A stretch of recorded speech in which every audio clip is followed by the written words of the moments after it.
Prince Alexander stood by the tall windows of Windermere Palace, watching the morning mist roll across the ancient gardens. His wife, Princess Elena, sat quietly at her writing desk, penning what would become one of the most important letters in the kingdom's history. Neither of them knew that this peaceful Tuesday morning would mark the beginning of the end of their royal life. The kingdom of Astoria had been their home for 8 years of marriage. Alexander, second in line to the throne, had always been the people's favorite. Unlike his older brother Prince Marcus, who preferred grand ceremonies and elaborate speeches, Alexander chose to walk among the citizens, visiting schools, hospitals, and small villages that rarely saw royal attention.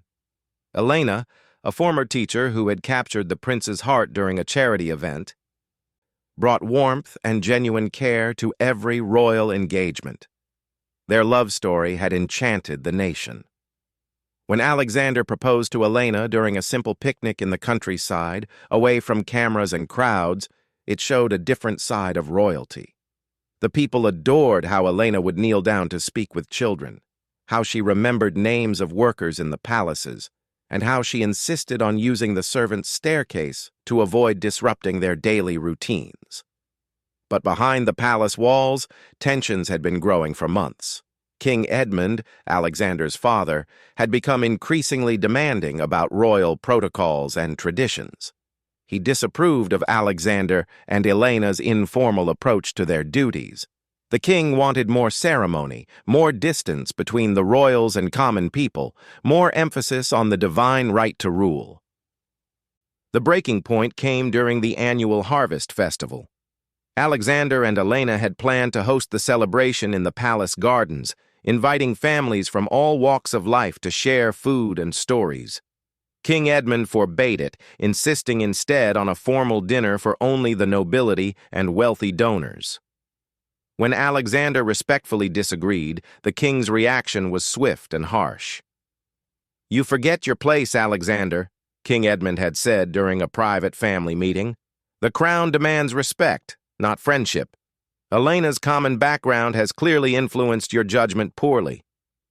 Elena had remained silent during that confrontation, but Alexander saw the hurt in her eyes. She had worked tirelessly to serve the kingdom, learning royal protocols while never losing her authentic connection with people. The king's words cut deep, not just because they were cruel, but because they revealed a fundamental divide in how they viewed their role in the kingdom. That evening, as they walked through their private gardens, Alexander took Elena's hand.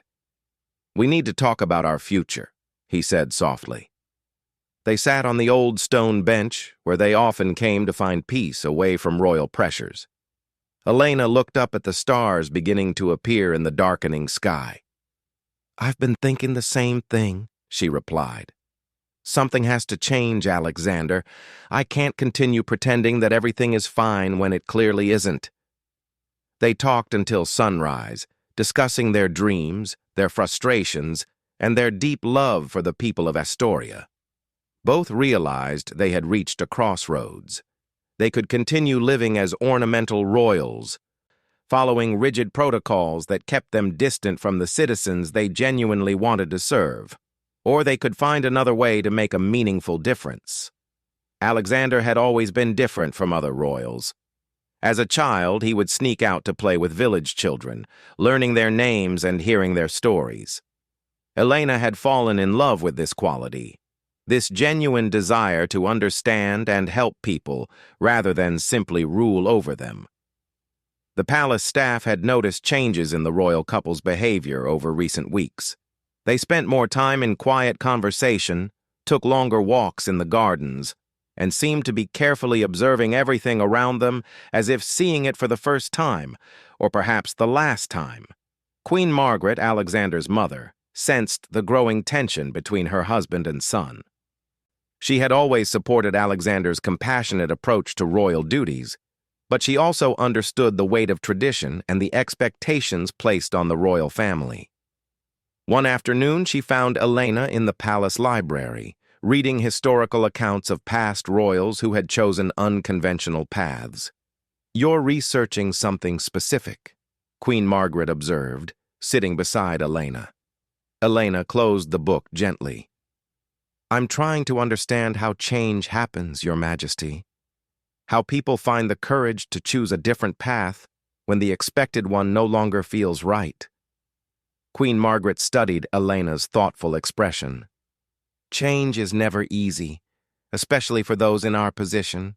But sometimes, the greatest service to one's kingdom comes through unexpected choices. Those words stayed with Elena as she and Alexander continued their private discussions about their future.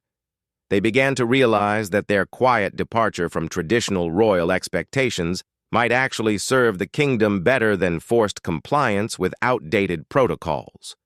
The couple started making subtle preparations, though they kept their plans completely private.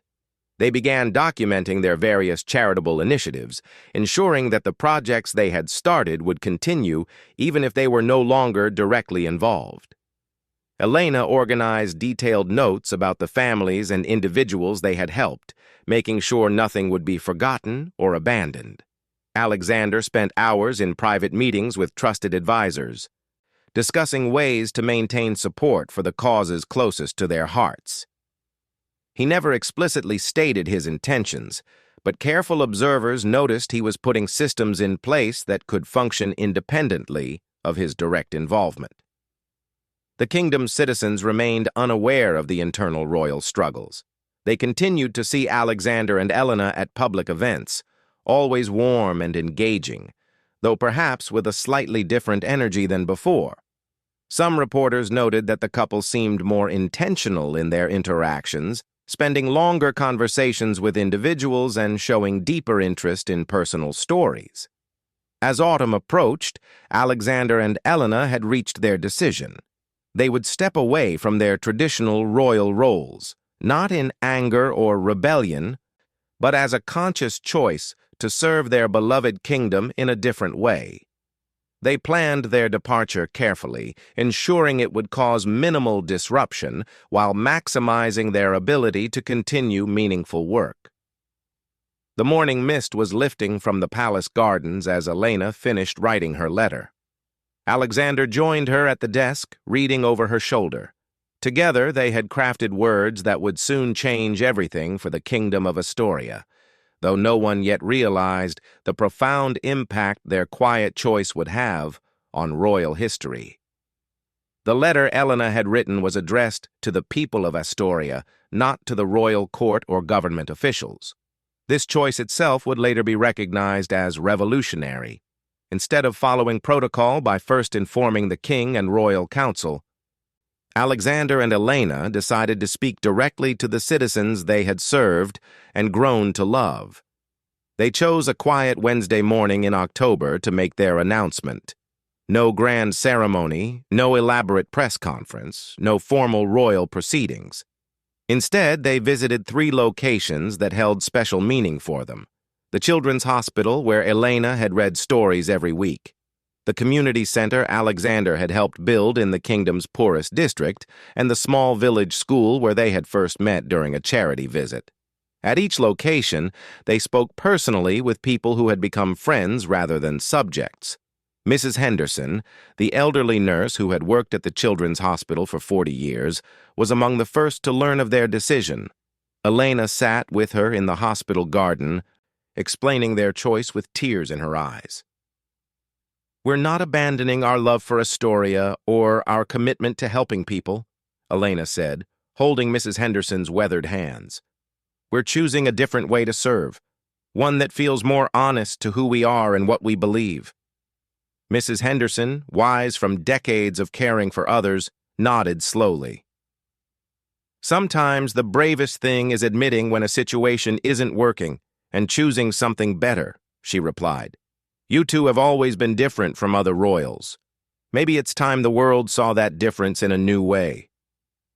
Alexander spent the morning at the community center, shooting basketball with teenagers who had become accustomed to seeing their prince in jeans and sneakers rather than formal attire. When he explained their decision, the young people listened with surprising maturity. "Will you still come visit us?" asked Maria, a 16-year-old who had confided in Alexander about her college dreams. "Different titles don't change friendships," Alexander assured her. "I'll still be the same person who believes in your potential and wants to help you achieve your goals." The couple's final stop was the village school where their love story had begun. They sat in the same classroom where Elena had once taught before becoming a princess. The current teacher, Miss Sarah, had invited the local families to join them for an informal gathering. In this simple classroom, surrounded by handmade decorations and children's artwork, Alexander and Elena shared their decision with the genuine warmth that had always characterized their approach to royal duties.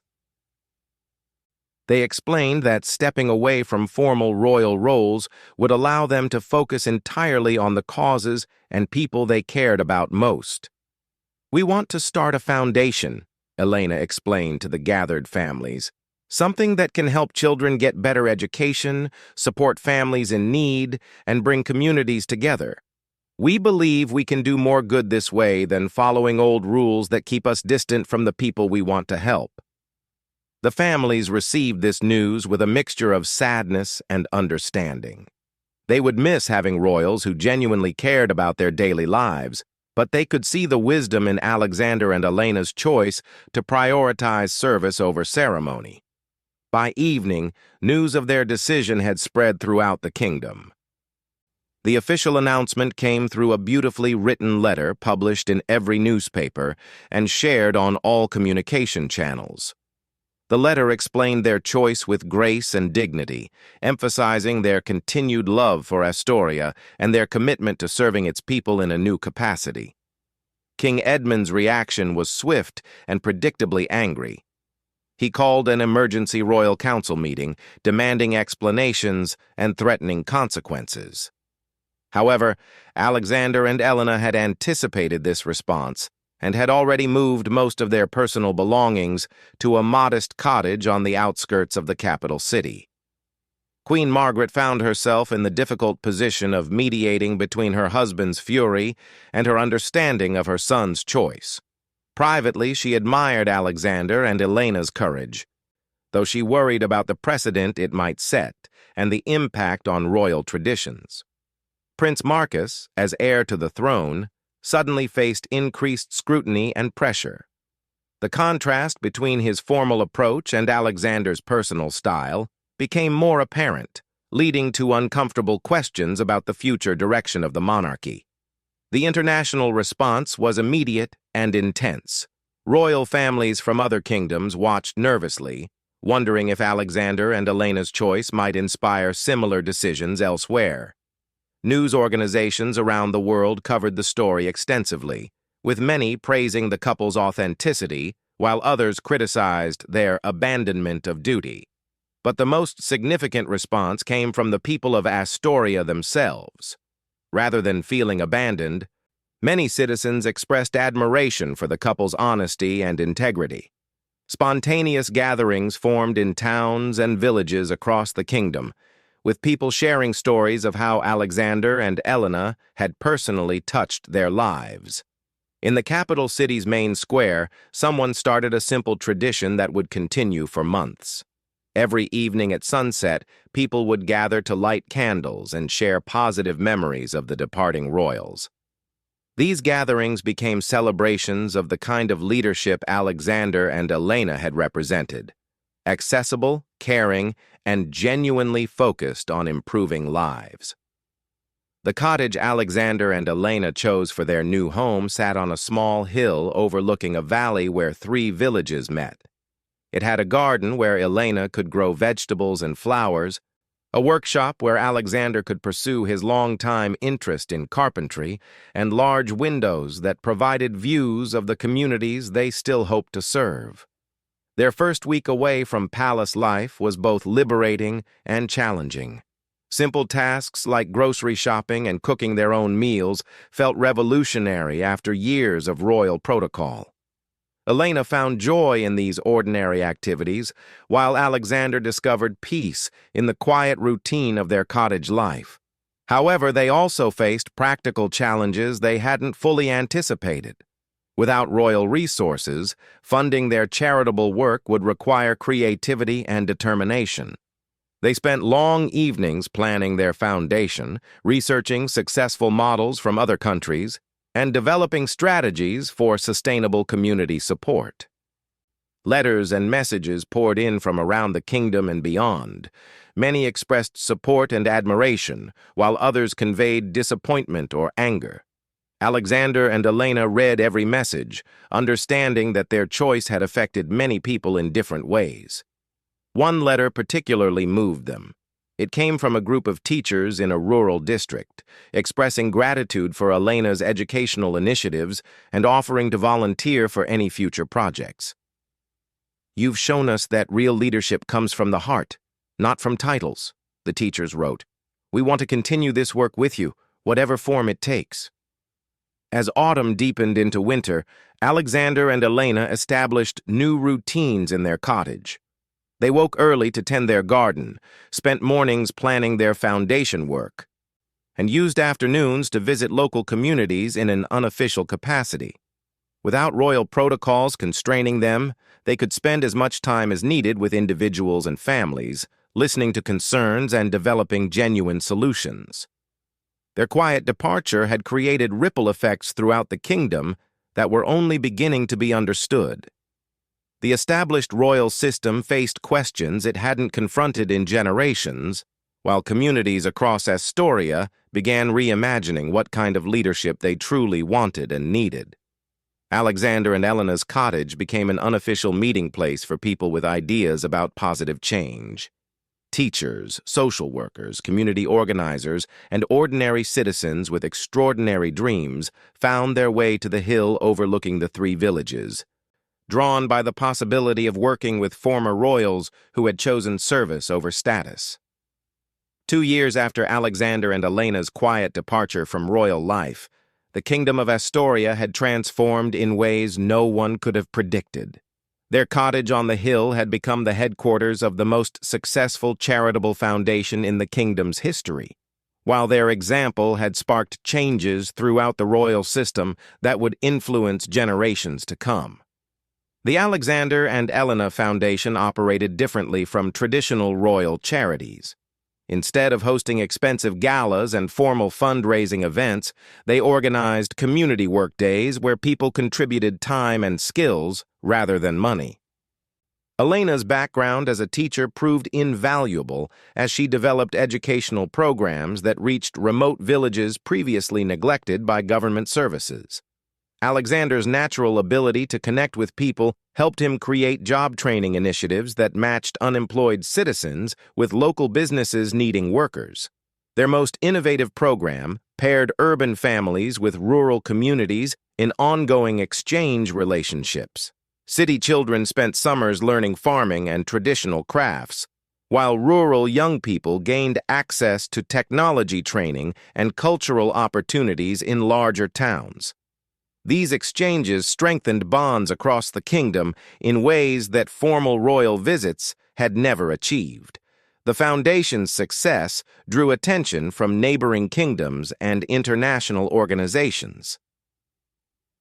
Delegations arrived regularly to study their community-based approach to social problems.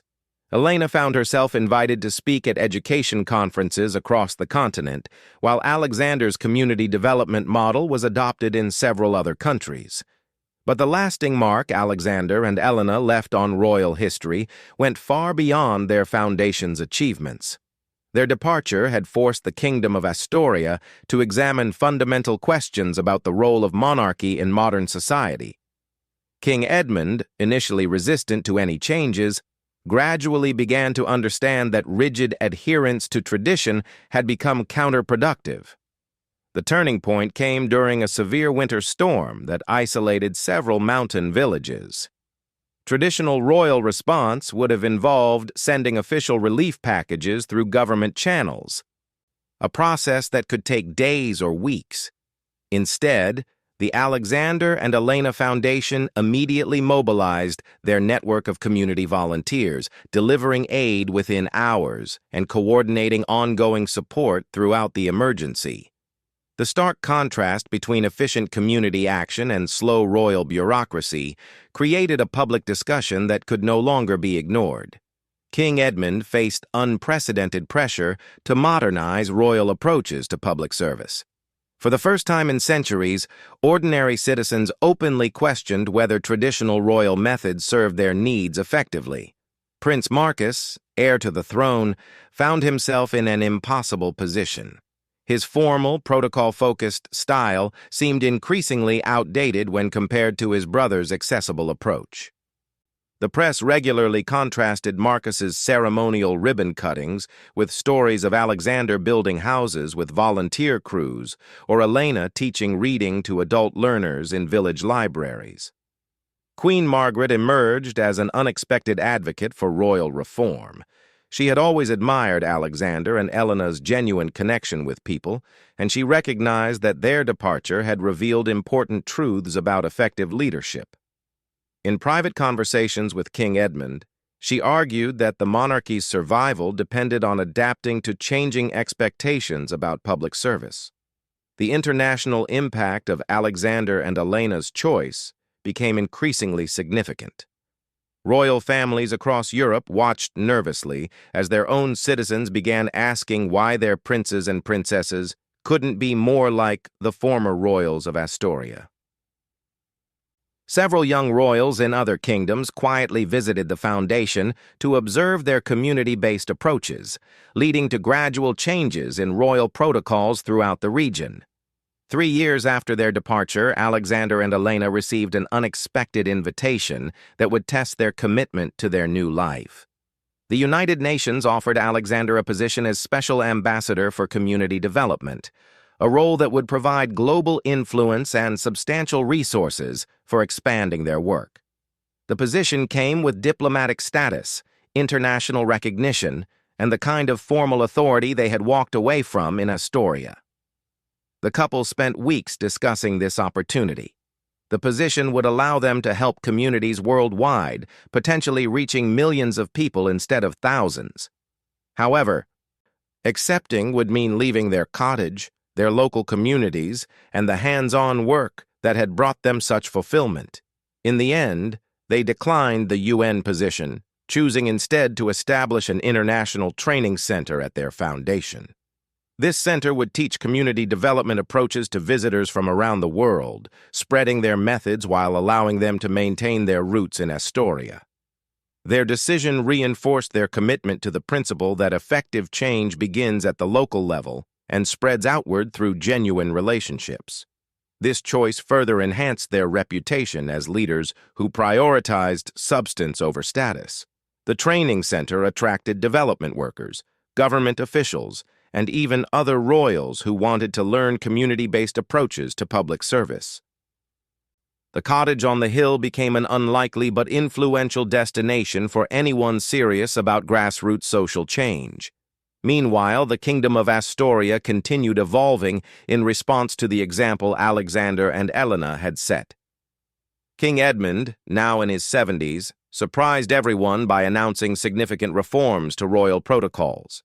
Future royals would be required to spend time working in communities before assuming formal duties.